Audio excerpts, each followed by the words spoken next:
Hello मैत्रिणींनो, आज मी दादरहून आणलेली होती मूग मटकी मोड आलेले, तर त्याच्यापासून मी बनवलेले आहे मूग मटकी पकोडा.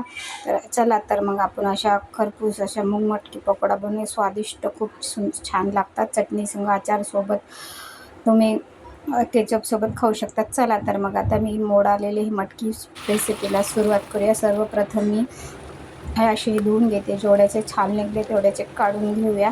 तर मी असे 2-3 पाण्यानं छान असं चोळून धुवून घेतलेले. धुवून मग नंतर एका चाळणीमध्ये नितळायला ठेवले.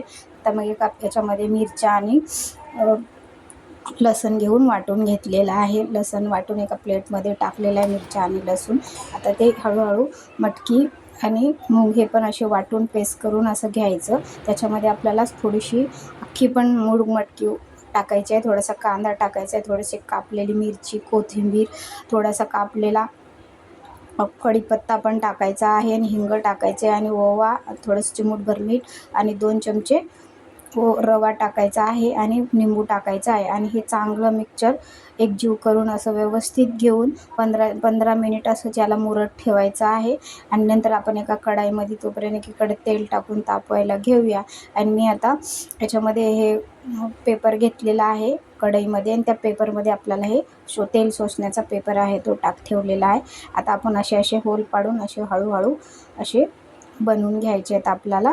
जसे की आपण हे बनवतो मेंदू वडे, तशा प्रकारे आपल्याला तेलामध्ये शालू फ्राय असे करून घ्यायचे. गॅस मंद आचेवर भाजून घ्यायचे. असे तसे खरपूस असे क्रिस्पीसारखे होतात. तर अशा प्रकारे तुम्ही बनवून बघा. आता मी सगळं काढून घेतलेले आहे बघा, आणि पेपरला तेल लागलेलं आहे आणि खूप असे क्रिस्पी आपले झालेले आहेत बघा. जाळीदार असे मेंदू वड्यासारखे असे करून घ्यायचे. खूप छान लागतात बघा. अशा प्रकारे तुम्ही बनवून बघा. मटकी मूग मोड आलेल्या याच्यापासून असे छान असे पकोडे बनवून बघा. एक नंबर लागतात.